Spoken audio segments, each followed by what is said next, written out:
Hey, how's it going? Hey, hey, Steve, you on? I am, yeah. Yes, this hat's for you, Steve. Oh, Right here, nice. buddy. Nice. Sexy hat.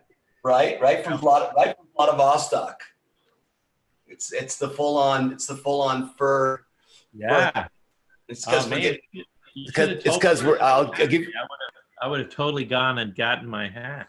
I know you had some sweet hats last time, but I got somebody so many folks said, what hat are you going to wear this week? So I thought I'd drop it because here in Boulder, we're getting like a lot of this today on a nice spring day. It's been a couple days of snow. Kirstin, it kind of looks like Montreal today here. So is it still snowy up there? I'm in Toronto. Oh, you're in Toronto. Yeah, but I work with so many people in Montreal, but I think you win, maybe. I don't know, man. It's been super snowy. It's kind of crazy. All the trees were blooming on Saturday. It was just amazing. And then all of a sudden it's gotten really bad. So Unbelievable. yeah, I know. It's crazy, right? It was really crazy. It's kind of sad to see all those blooms happen. Well, I think we should probably get going. Let's get going today. I'm super stoked for the conversation today. Hey, Jon Younger. Nice to see you, man. Because, this is all about rule breaking, and man, do I love to break rules, and I've always been. Hey, this is Balaji. Hey, Balaji. Welcome, man. Hey, I wore the hat for you and Steve. What do you think? That hat's awesome.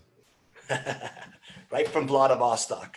John, I like that. It complements your white beard, John, very well. Yeah, exactly. Right. Like very Russian today. Yeah.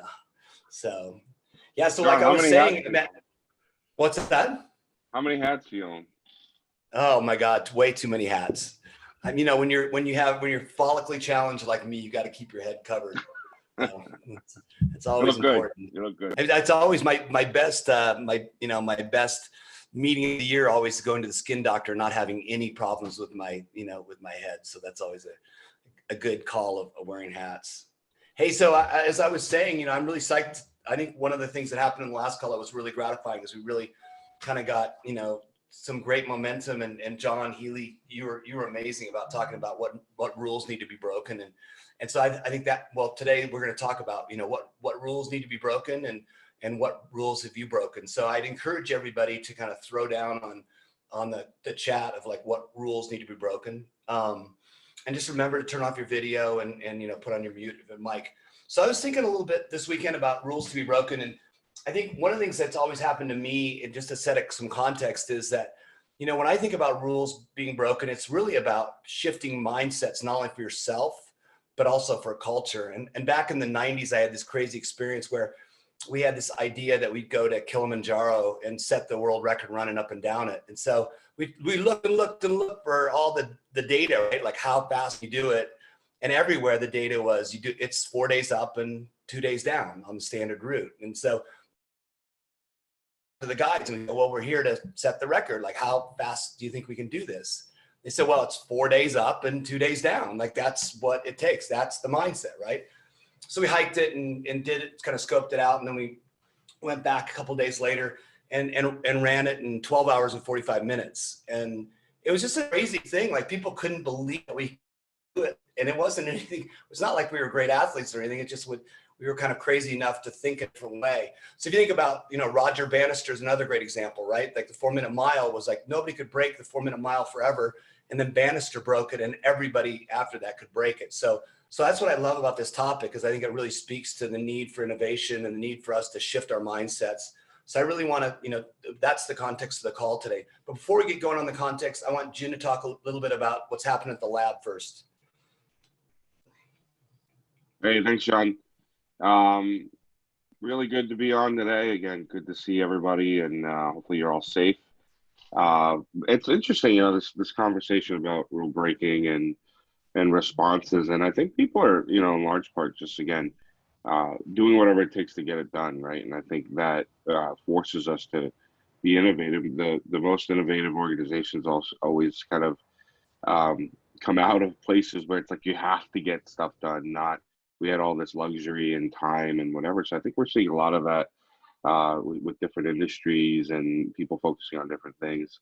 Again, on the research side and some of the things we're doing, we're rapidly trying to get a paper out on the different activities we've seen around this. So initiatives in data science and engineering, citizen science stuff, accelerators, and stuff with social impact. And so if you have any intel or you've got some information on different people doing stuff in this area, please be sure to link up with me and just share all that. Would love to, feature parts of it. And then, as always, we started down a path of running kind of a really longitudinal AI survey, and we started to ask questions about readiness and assessment and investment and all that stuff. But I think because of the shock that we've had with COVID, it's a good time for us to sort of ask about what people are actually able to execute in terms of digital transformation at the current period and where they see things going. And fully understanding that the answers might change, 2 weeks from now, but where firms have made some progress and what the readiness is. I shared an article not too long ago with Jon, but and there's more stuff coming out about it too.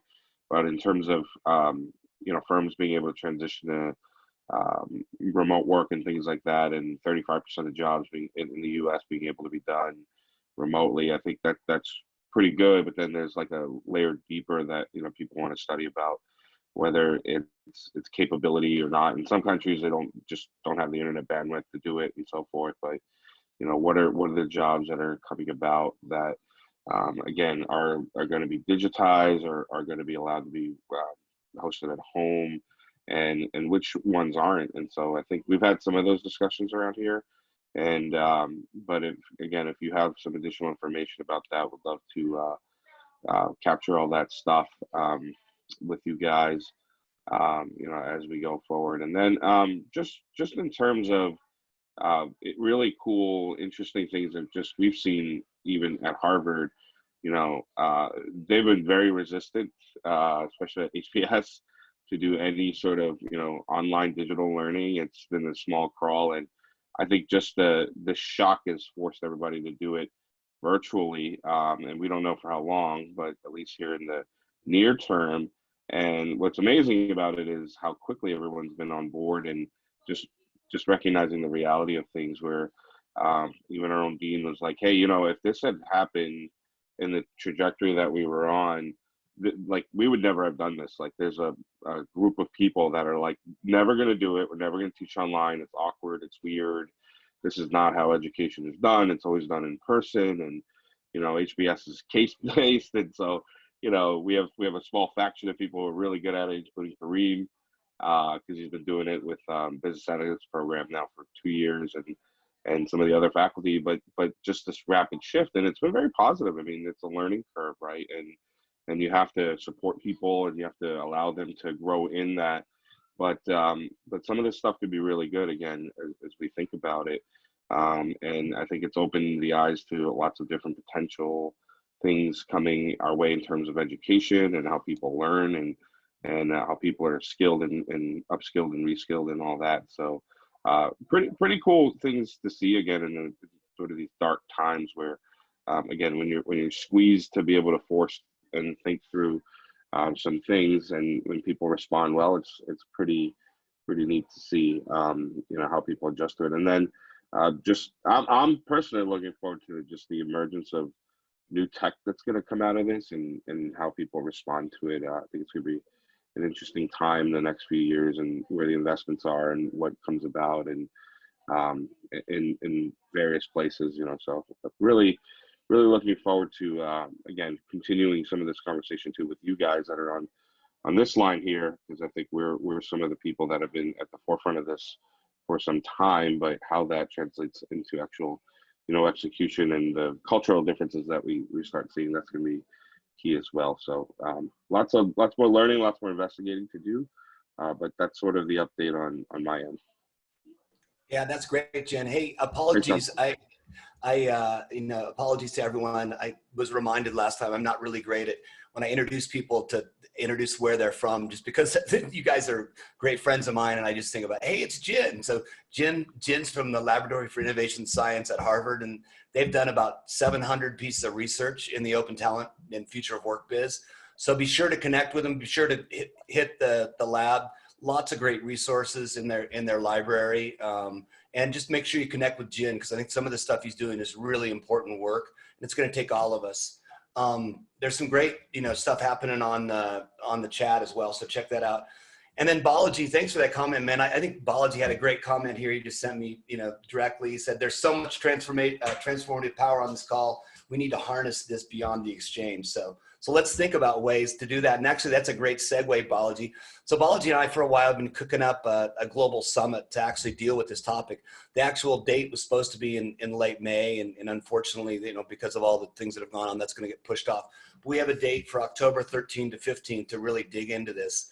We're starting to come up with a format. How do we dig into all the different aspects of future of work and open talent and do it so it's super collaborative? The initial vision is to have it a very small group, 100 people, really the best thought leaders combined with, supply side and demand side, but to have a dialogue to push this forward. Because I think one of the things we all have seen, right, is that this is a big cultural shift and it's a mindset shift.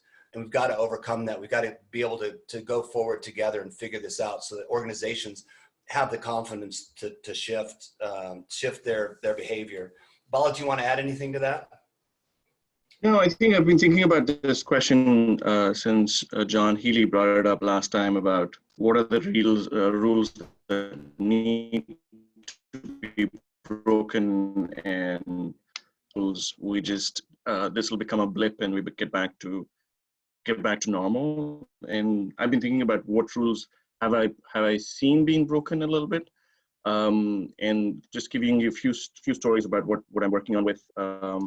Actually, thankfully, many of you on the call, and many of the marketplaces that are on the call. One is coming from a large traditional company like Deloitte. I've been one of the biggest things that I struggle.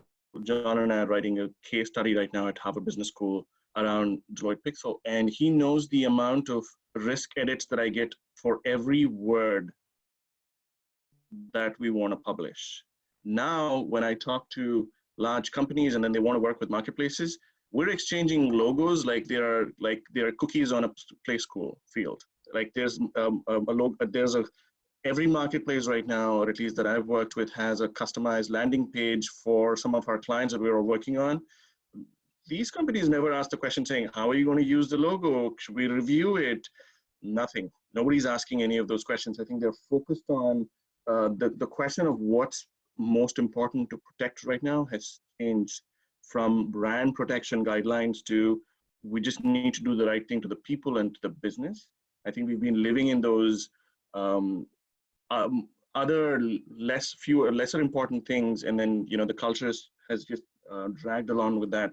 I think there are opportunities to refocus on what is actually important to protect versus what we've been protecting for hundreds of years. The second thing that I see happening, which is very unique to this COVID situation, is most other pandemics were most other crises were either localized to industries.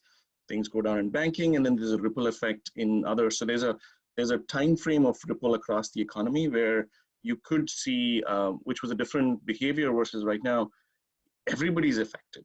There's no localization by industry or geography.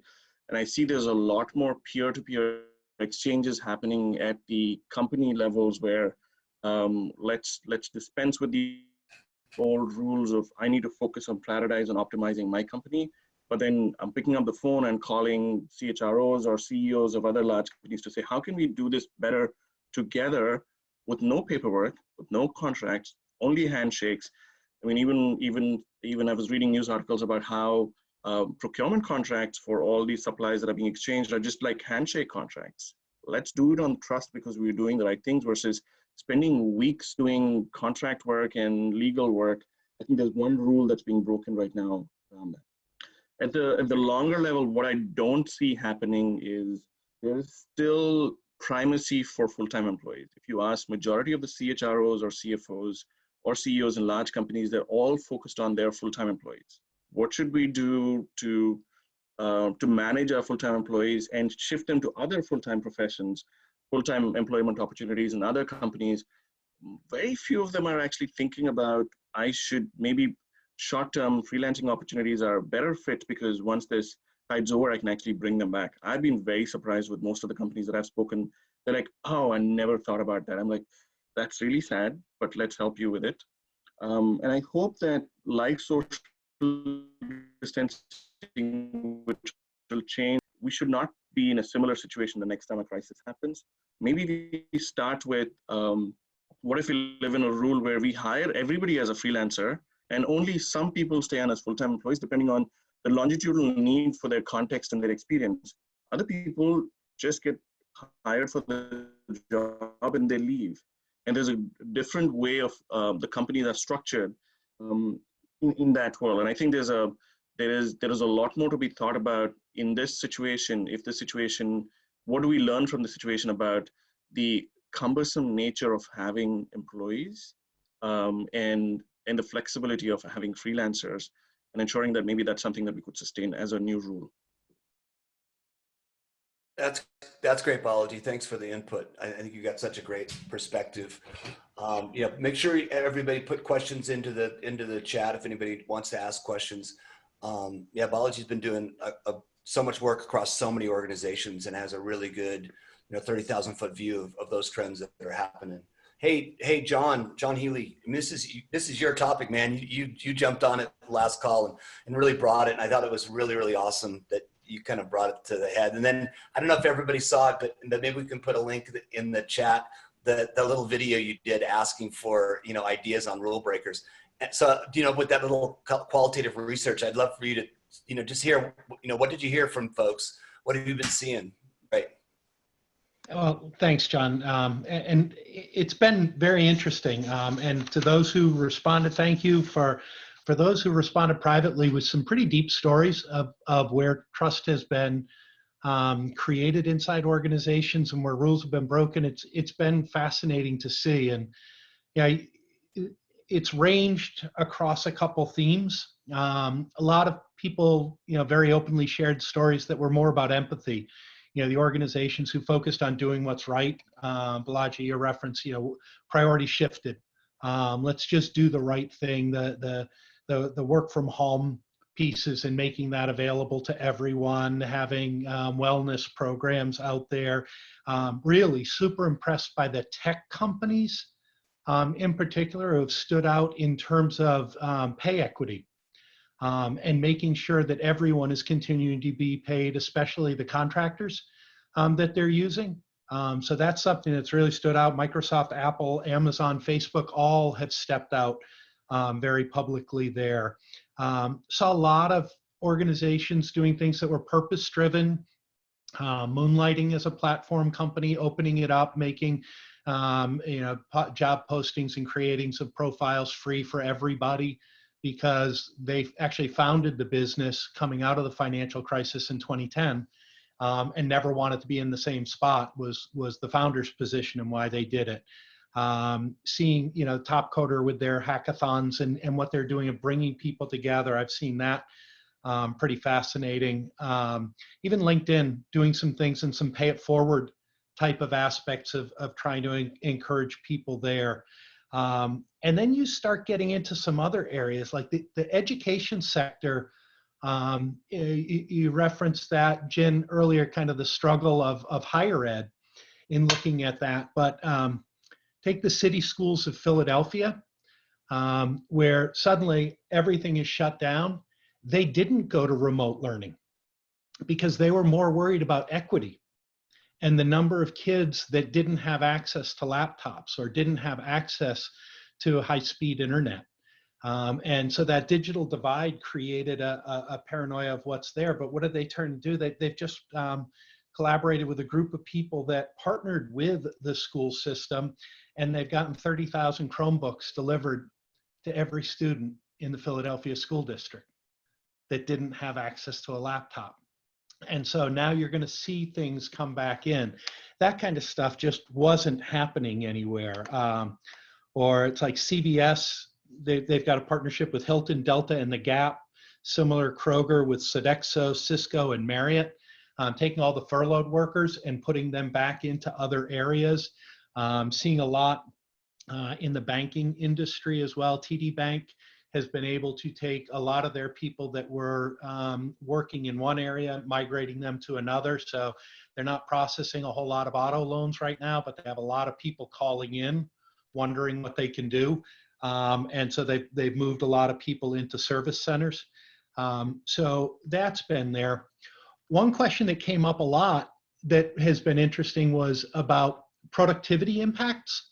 And I find it interesting, and I think this is one where a lot of people here who have been doing remote work can certainly chime in on. What I've been getting is that most companies who are doing their modeling right now are modeling for anywhere from a 15 to 20% productivity decline in their workforce because people are going to be working remote. Yet the companies who have been working remote for a long time tell me they've actually seen increases in productivity. So that was one that spoke to maybe some people not having a real clear picture on some of the things that are available. So I think the stories that this group has really are some opportunities to stand out and help some of those rules that are still in place be broken. Another one that jumped to me, which is more about getting back to work, McKinsey has taken a really active role in bringing some different coalitions together. And they've come to our industry. They went to Manpower and Adecco and Randstad, the three largest in the space first, and published something. But as everyone goes back to work, protocols are going to have to be established. And the governments around the world are not going to allow industries to go back to work until those protocols of what safety for the workers, or if it's a retail or B2C type of environment, the protocols around the consumers are addressed in there. So think of the restaurant and what's it going to look like? You know, how much room do you have to have between tables? What protocols for cleaning, for masks for food service or for waiters, are those going to be required? So we're seeing some groups coming together that have never come together, that never wanted to work with one another. That it hits back into that point, Balaji, that you made about no localization really here, that we're seeing industries come together in ways that they haven't. Steve, you sent a note, and I'll let you chime on it, but the idea of a civil servant, rule breaking can mean going to jail. That's a dangerous spot there, and we want to look at that. Back to universities, seeing a rush on new curriculum being developed and the use of adjuncts, a desperation. I would love to start capturing some of the different fields. We're seeing requests for one of the kind of side businesses at Kelly that's been launching is delivering adjunct professors in the marketplace. A need for supply chain people who can look at changing the supply chain. When you look at the food service industry and how many farmers, their supply chains are just broken. They're letting their crops die because they're accustomed to delivering to restaurants, not to a grocery. Well, that's just silly. In there, org design, another one. Back to, do I need all full-time employees? How do I reconstruct work is a big one. Statistical modeling and organizational psychology are four that we've seen just a massive uptick of. We really need to think these fields differently. So I guess it's been a bombardment of different things that are coming forward, and I'm more interested in letting this group keep sharing the things that they're doing, but there are great examples of rule breakers out there. And I just think we owe it to each other and to them to keep bringing them into the forefront instead of having them hidden in the background. Yeah, that's great, John. Let's you and I collaborate afterwards. I want to do something on, obviously, like I do every week on Forbes, but I think there's a lot of writing to do, and the way you framed it up is a really good scaffolding for all of us to talk about it. So I really appreciate that. Thanks. Yeah. Hey, I'm going to throw Ryan. You know, Ryan and I were talking this morning, Ryan Gill, and you guys are doing some. You shot me this fun little video that was just such a cool, like, good news kind of thing. I thought it was a good example of rule breaking. So can you share that with us for a sec? Yeah, I put hi everyone. Thanks for having me here. This is an amazing group. I was telling John, man, I'm proud to know him, and you're really living the walk, and or you're walking the talk, and so thanks. So our platform Communo, as recently I put a link in the chat there. We've been the platform, and our people have been the masters behind Some Good News. So for those that have watched that explode, it's probably the best thing on the internet right now, getting millions of views. Our platform, John Krasinski was on our platform before his media company and had this idea. And but when you think of Hollywood or WME or these big, even Netflix and YouTube, they were just so slow. And the speed and authenticity that our community moved at, we got things up in, I think, 3 days from idea to live, and now, it's all around the world. It's just such a good example of kind of like what Balaji was talking about, just having employees and having this infrastructure. It just doesn't work. It wouldn't work. It had to move fast. And so they were so slow, and they talk about hating us. WME, Hollywood people, YouTube, even Netflix are like, how did this happen so fast? So I just want to encourage even those big companies out there that platforms are breaking through. And it's not just they were slow, we were so fast, breakneck, they would say. And it's cool too that speed and collaboration is magnetic. And someone mentioned LinkedIn. Jeff Weiner reached out to me. He's the CEO of LinkedIn, and he heard that Communo was the engine behind this, the people and our members. And I want to make sure I give them the credit, not us. But we made it possible, and it's cool to see guys I've been trying to reach out to forever getting involved. And so we might be doing some native content for LinkedIn through Some Good News, and then also with Steve and NASA. This is try to keep this on the call, but it'll probably get out soon. We've even beamed it to space, so you'll see some stuff done with NASA, and it should give their brand some big props. We obviously know the astronauts up there know a little something about social distancing and isolation. So through this Some Good News platform, our members are getting paid really well. Just on that note too, they're getting paid top dollar for this, Hollywood type dollar, and they should. And we're keeping the big brands at bay. So just wanted to share some good news with everyone, and it just couldn't have been done by anyone else but a platform. And we had to bring together 25 partners, and we did it in days, if not minutes, which was crazy. So thanks, John, for letting me share that, and I appreciate watch for more from that. But yeah, it's yeah, I love that. I think all of us can definitely use some good news right these days. And I watched that part of the segment this morning. It was really fun. So check it out. I mean, also, I just think to collect examples in real time of how platforms are being used and and how much momentum we've got with that. Hey, I wanted to throw it to Kirstin Hammerberg, because last time you did such a great job of kind of talking about intercompany relationships. It was really cool to see new ways to collaborate, new ways to share talent, stuff like that. So take it away. Yeah, absolutely. John, I have a question for you. In some of the surveys, what was the most surprising thing that you saw, or the most the most breakthrough, something that you didn't expect to see happen that is within some of these rules that are being broken? That's for John Healy, right? Yeah. Sorry. Yeah.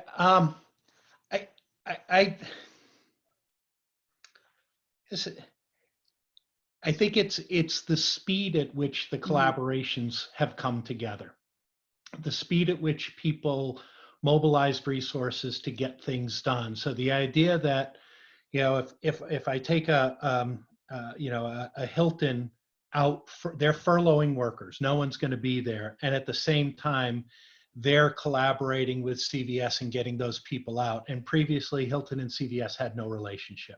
Yeah. So it's, or even just what Ryan referenced of taking a call from the CEO of LinkedIn.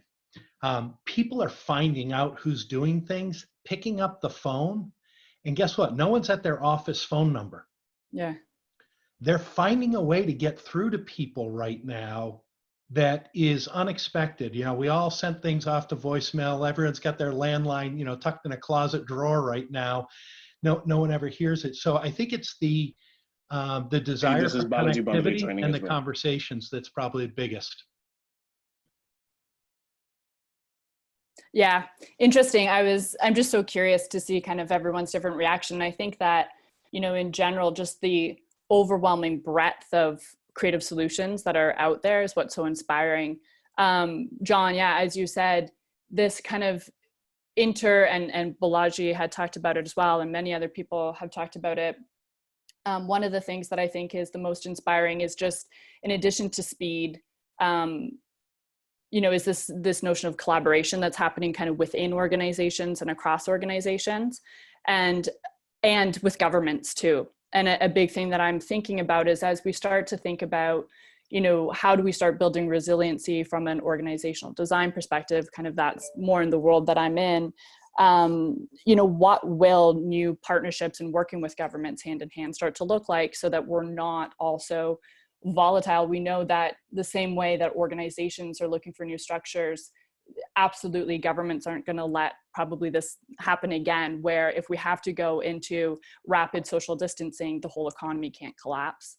And so we're seeing a lot of that too, with, you know, increase paid sick leave and different flexibility within different organizations. And so I just think that that's just another really interesting conversation, and how will the interaction between government and public sector and private sector really start to come forward, which is just like another mode of collaboration that we're seeing. And another thing that I'm really interested in, because I'm not sure, you know, what people's opinion of this is, but because we're all moving so fast, I know even personally with the organization that I'm in, we're not doing a really thoughtful job of what are the ways that we can measure how we're working right now, so that when we come out of this, we can look back to what's working and not working in order to try to create the systems that may allow this to thrive in the future. So that's one thing that I've been thinking a lot about. Is there, you know, some type of a toolkit or shorthand or perspective that we can think through in terms of the interesting things that we should be looking at and measuring? You know, Jon, similar to what you were saying, which is this idea that if organizations are thinking that there's a decrease in productivity, what will actually enable them to want to do this as we continue to move forward? But what actually contributes to that productivity is something that we also need to make sure that we're bringing to light as well for organizations. So it's more complex. And I just really start to think about what are the factors that we can bring forward, so that organizations can start thinking about the best and quickest ways to kind of capture data in this like really interesting pilot that we're all in, so that systemic change can be made as we continue to move forward. Yeah, that's really great, Kirstin. I really appreciate that. And I think that's such a good balance, right? Is like, how do we collaborate more? How do we go fast? But how do we not forget to measure it so that it's sustainable after all this? It's not like, oh, we tried that stuff, we're not sure if it really worked. It seemed awesome.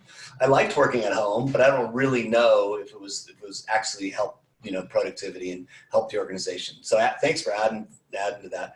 Hey, I want to call on Simon Hill now over in Europe. Hey, Simon, what's been going on? You and I have been having some dialogue, but I'd love to hear kind of what's your perspective from the other side of the pond. Hey, Jon, I also copied your, I don't have a dead animal on my head, but I do have my hat on for you as well. Great. Love it. I love your hat. So hey everybody, I'm Simon from Wazoku.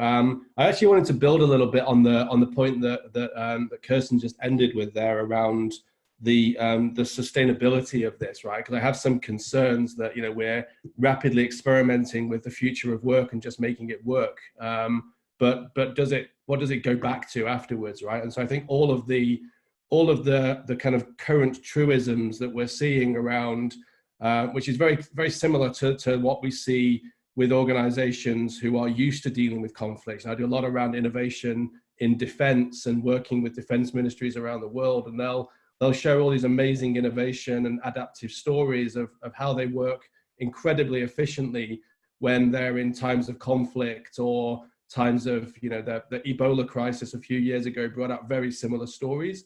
Yet as soon as those things aren't front page headlines anymore, we revert back to norm.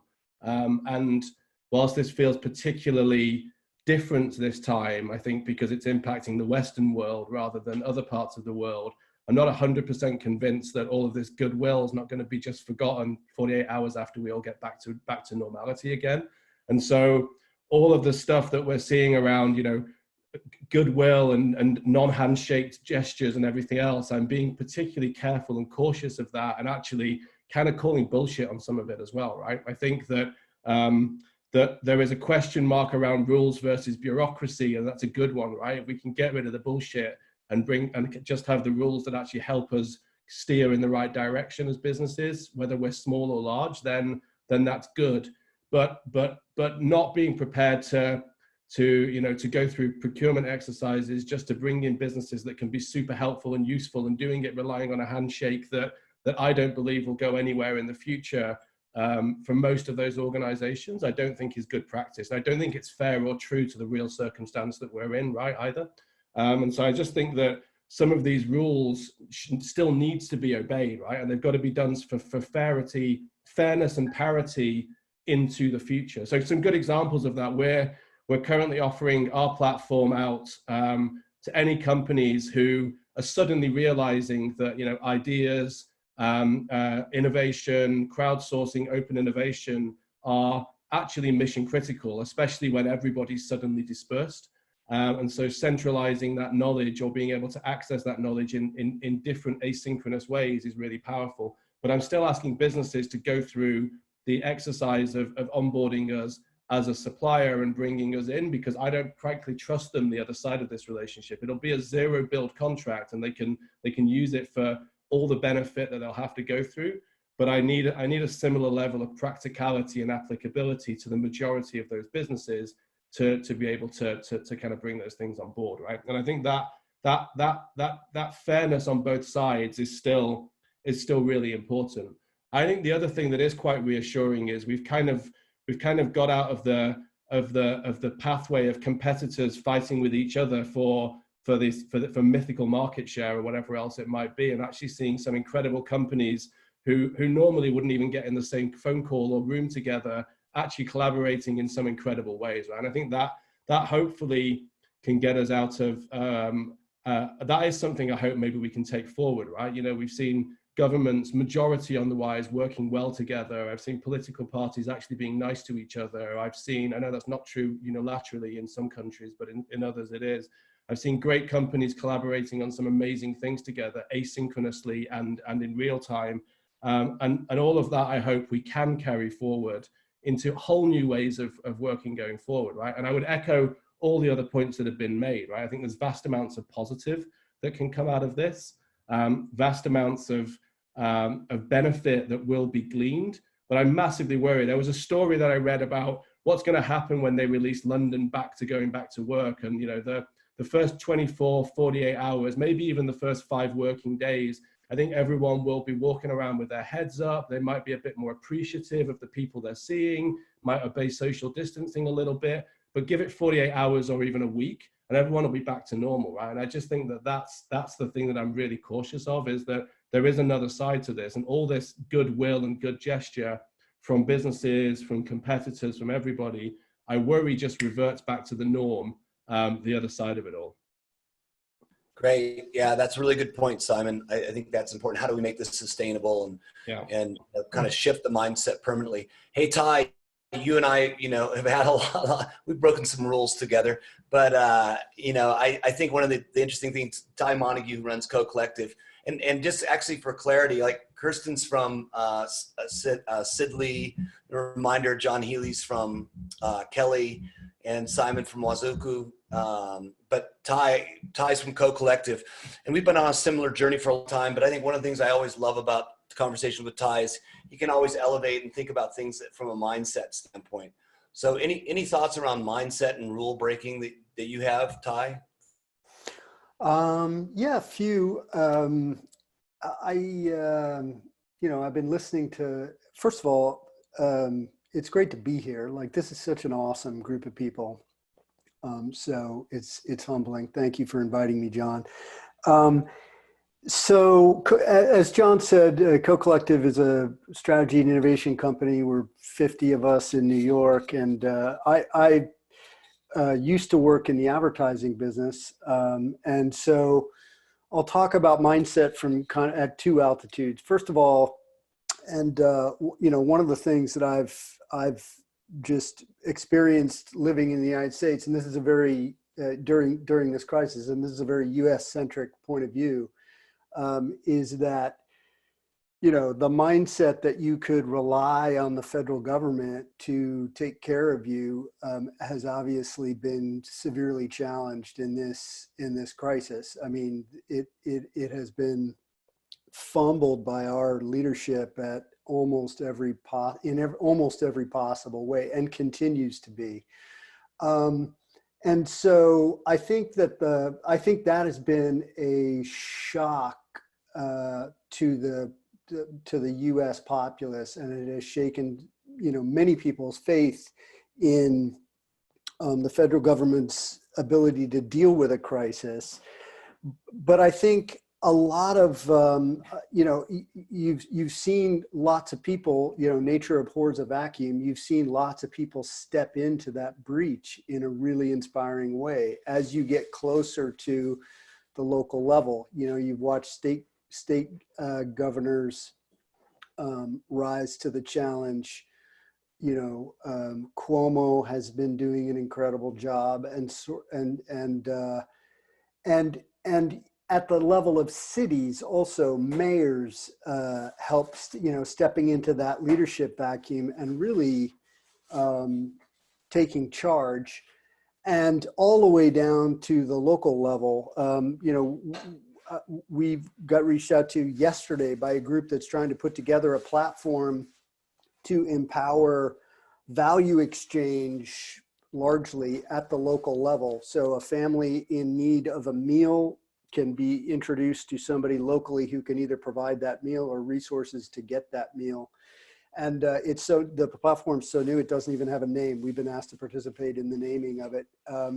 But I view this ultimately, even though it's been kind of shocking as a citizen of the United States to watch the what is often thought of as this, very robust infrastructure just completely fall apart and trip over itself in the response to this crisis. I think it's an incredibly positive thing. I think it's reminded people that, at the end of the day, it's your neighbors that you need to rely on.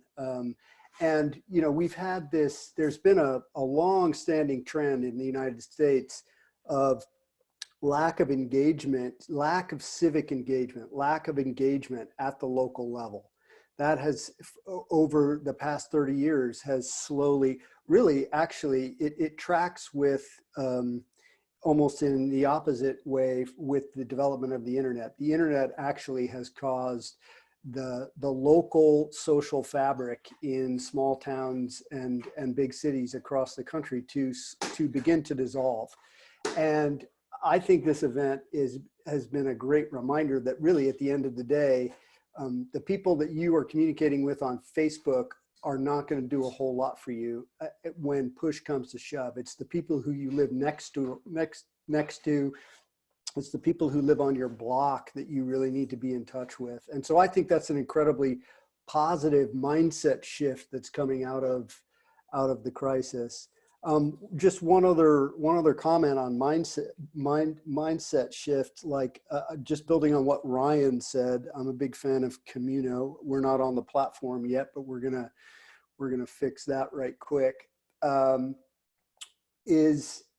just want to build on his observation about the rules around how content gets made today are just completely out the window. And Ryan's example was a great one. I think this crisis is going to accelerate the realization that the old system for content creation, particularly in the marketing world, is completely antiquated, and I think it's going to hasten the demise of things like the traditional AOR relationship. We've had, just another example to throw on the fire that Ryan started. You know, we've had several clients now approach us and say, we have to find a better way to make content. What our AOR, our agency of record, cannot get it done for the, you know, at the pace that we need, at the volume that we need, and at the cost that we need. And so I think that, you know, you saw BBDO. I don't know if folks who follow the ad industry, BBDO just did a massive layoff yesterday, and that's going to be the first of many, as that whole, you know, the content creation or the advertising industrial complex basically, you know, dissolves, I think. That's great, Ty. I think that's super interesting, right? It's like sometimes when a trend happens of more digital, more remote, it actually kind of, there's a counter trend, right? Like more local, you know. I mean, I totally agree with you. I have this kind of inclination to check in on all my neighbors way more than I ever did before, right? Like calling them, walking by, you know, making sure they've got groceries. And it's been really heartening to see kind of this re-engagement of a community. So that's a really good point of a shift in mindset. And I think that's awesome. Hey, I'm going to call on Mike Morris now, because Mike, you and I have been talking for a long time.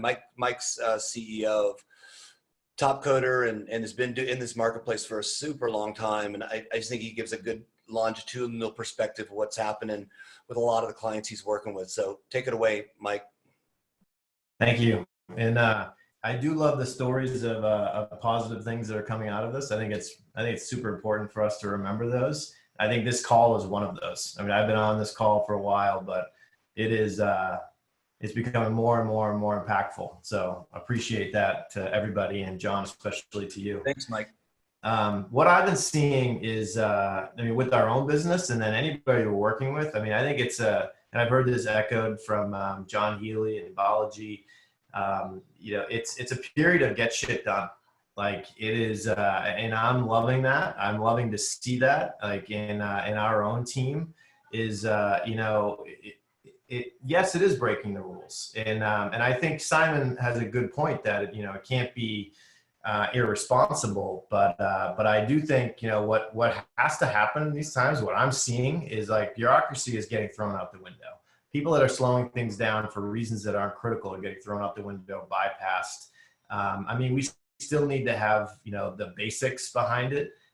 We still need to have, you know, responsibility, but the get shit done attitude that I'm seeing from certain companies is that's going to be remembered. Like for me, that is going to start being what I'm going to see as their brand is like, hey, that's a company that got shit done, got out of the way of, you know, I saw what Eaton posted today about making masks. You know, they're one of our customers. You know, I didn't know they were doing that. And I've loved seeing that happen, like stepping up, getting stuff done. I also think that, you know, it is, people are stretching themselves, and that's what we need to do right now, because if we can stretch ourselves and get people to go to work and get people to help other companies and get people to help other people, that's going to help us get through this. It's going to be in the back of many that we get through this. And I, you know, I'm working with I'm doing physical therapy, quick story. And my physical therapist is now doing telehealth. You know, he figured out how to do it, not a technology guy. It's like, you know, he's keeping his people working. And I think that's pretty awesome. I also think what we're seeing in the schools, so as a dad of 4 kids in the school system right now, like imagine if somebody told the school systems across the country, right, hey, you've got 3 days and you've got to go to, you know, virtual school. Like impossible, wouldn't have happened. I mean, it wouldn't have happened in 3 years. And it literally happened in most places that I've seen, you know, in days and if not, you know, short weeks. And I know it's a lot of pressure. Like I see teachers, I hear from teachers, they're working twice as hard, you know, but, you know, my kids are getting schooling My kids are going to gym, they're getting music class, and I think it's amazing. And that story in Philadelphia that Jon Healy told about is, I mean, that's just one, you know, that's a tearjerker. I love to hear things like that. Just real quick on like things that we're doing and what are we doing to break the rules? It was mentioned earlier, we ran this hackathon. You know, one person in Topcoder just had the idea. He's like, I'm going to run this hackathon. I'm going to put it out there. There's going to be no prize money, just volunteer ideas of things we can do to help out with this situation. And we got hundreds of people from across the globe to come in and work and give us their ideas, give us their intellectual capital. And we're able to now, we've got 3 of them that we're building. And this isn't like stuff that is like two of them are with NASCOM, so the government in India. One's it's a field symptoms tracker mobile app that we're building. Another one is to help solve this problem with, you know, all this data that could be used to help us in this pandemic. A lot of it has privacy concerns. So it's something to help with that, a differential privacy, a query for differential privacy that could help in that solution. Another thing that we're just, you know, again, kind of not waiting, we're just getting involved and we're helping. And the things that we're doing with HBS. So kudos to them, Jin and team at Lish, like they stepped up and said, hey, we want to go run this, this gene targeting algorithm, something similar that we did before with them, with the Broad Institute. You know, probably would have taken us a month or so to get the ducks in order to work on this, but we got through it. We got through it really quickly, and that thing's going. So I've been super pumped to see, you know, the get shit done attitude from people, and that's what's going to get us through this. So from my perspective, and you know, everybody in this call, that I'm hearing the same attitude from you guys, and I think that's, you know, that's heartwarming. So back to you, John. Mike. Thank you. Yeah, thanks, Mike. Thanks for some great examples. I also love it too. I mean, I think these calls are always, it's the highlight of my week for sure. You know, I love getting together with you guys, always inspiring, and some great stories there. Hey, I'd like to bring in the sage, Jon Younger. John's been writing about stuff and been in the market for a long time. Are you still on the call, John? I sure am. Sure am. Great to have you share some of your perspective on things. Thank you very much. Thank you, John. And this really is a fantastic group. It's the highlight of my week, and I wish I could be here for every one of them. I just wanted to tell you guys a good news story. It's just an example. The example is that I got a call about a month ago saying that a group wanted to invite me to a conference in Copenhagen. They've been reading my stuff, and they've been reading the stuff of other people who are on this call, and they decided that they wanted to create a Danish model that really enfranchised the freelance community. For those of you that know something about Denmark, you know that it's historically been a very strong collaboration between unions and employers, supported by the government, but it was very much of a full-time system. They recognize now that they need to shift to a system which is blended both freelance and employees and every other sort of arrangement you can imagine these days. And what's wonderful is that they're coming together. The government has decided to sponsor this together with industry, together with platforms that are operating in Denmark, together with the unions. And we sure hope that it's going to happen soon, but until we're able to all be together, obviously not.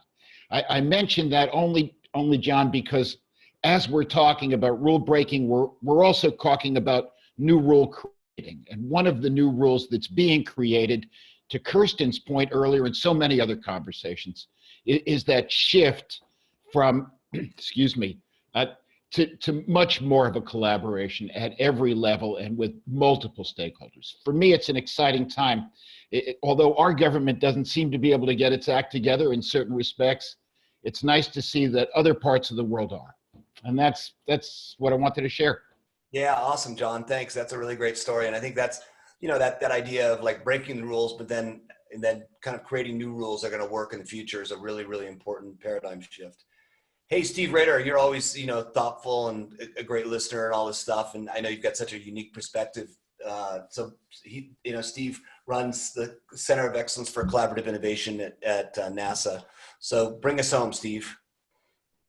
So it's just so hard to keep track of everything that's going on in this conversation, right? It's like my mind is just spinning from all the great inputs, both of the focal that's coming out as well as some of the side conversations. It's great. Jeff Davis is on this call who, he started all this at NASA and got us going down this open innovation road. So, Jeff, feel free to weigh in. But man, we've been on this path for a while of trying to make the snowball go. And I think one of the things that we've noticed is when we're back to the rule breaking is, we have a hard time breaking rules without getting into serious trouble, but finding people within the organization that help you kind of get through those changes, like the lawyers and the procurement people that also want to innovate, starts to send a message of, hey, we can do things differently. We can actually do things significantly differently. And we start to see that, and it kind of cascades through the organization to where now, we've started doing challenges that used to take us, 3 weeks to get those launched. I got a call the other day, 4 hours later, a challenge was on a platform. It's just a snowball effect of people that are just continuing to find things. And then I love what Ryan's put together, right? Which literally in a day, they put together something that has now gone on to be this amazing show that Krasinski did. So it's just, when you get these powerful ecosystems connected in ways where they have the skills and the powerful tools behind them, then suddenly threading together amazingness and doing the get shit done that Mike talks about suddenly becomes not just possible, but it starts to be the norm. It starts to redefine what Agile can really be. And we're starting to have conversations about getting teams together overnight that are matched really well and that already have connection, that already have a relationship, that have powerful tools at their fingertips, and then organizations that kind of help facilitate that. That's magic. And that's the future that I'm really, really excited by this whole conversation. So I don't know about the rest of you, but I always leave these calls like ready to go find the next big project because you guys are inspiring. So thank you. Thanks, Steve. That's awesome. No, I love this group too. It's been an amazing experience. And like I said, it's always a highlight of the week for me, and so many great ideas. I think there was a good point earlier, how do we capture these ideas and how do we make sure that we can kind of, move some of this positivity into the future? I would really, we'll make sure that we send out the whole chat so you guys, it's documented and you guys can have that. But let's think of ways to take this group, and turn to some positive action, not just that we're doing individually, but how do we do stuff together to make sure that we get the word out and, create some positive energy in the world, to break some rules and to also help come up with some new rules. So I'd encourage, if there's other people in your organization that should be on the call, super psyched to have whoever you think could be a big addition to the group. One thing I noticed in the chat, and I think it's something I want to get to and I want to architect a little bit. So I'd love to kind of get to it and get your guys' input from the calls. But Karen or Karan, I guess it is, from Karan Nuke from HBS has been writing a bunch about mental health and all the issues that isolation causes, and what's this move from being kind of social animals to isolation, and what effect does it have on us? I think that'd be something really interesting to talk about. Like, how do we support ourselves? How do we have tools to support our teams through this in new ways? I know Ray Foot's on the call too. He's one of my favorite people, become a great friend, and he's an executive coach and does a really, really great, job of that. So Ray, maybe you and Karan and I can spend some time architecting something for next week with everybody's input. I don't know if you guys are up to it, but that might be a good subject. If there's another subject that seems more important for next week, please, shoot me a note. This is all about kind of taking your guys' idea and figuring out a way to have a dialogue and moving them forward and creating some momentum around them. So I'd really like to, thank Jon Healy. Jon, thanks so much for bringing up, rule breaking last week. It definitely made for a very great conversation this week, and would really encourage everybody to think about, like, what can we do as a group to take all this positive energy and move it in a great way to help everybody get through this. So thanks again, guys. I think we're right at the time limit. Really appreciate everybody that participated. If you want to participate in the future, just shoot me a note and let's just keep the dialogue going. Love to have everybody have an opportunity to chat and put their point of view into the hopper. Group's getting pretty big, and so certainly want to try to create some kind of organizational structure so it doesn't become a free-for-all and we get somewhere with it. But again, thanks so much for taking the time. Love you guys. Really appreciate it. And Steve, I've got to do some serious thinking next week on a new hat. I'll have to think about that. Anybody have any good hat ideas? Shoot those to me. Open call to everyone, right? That's true. Everyone It's the hat call. Next week's hat week. There we go. Next week's hat week. All right, guys. Thanks so much. Have a great week. Great weekend. Thanks. Thanks, John. Thanks, Matt.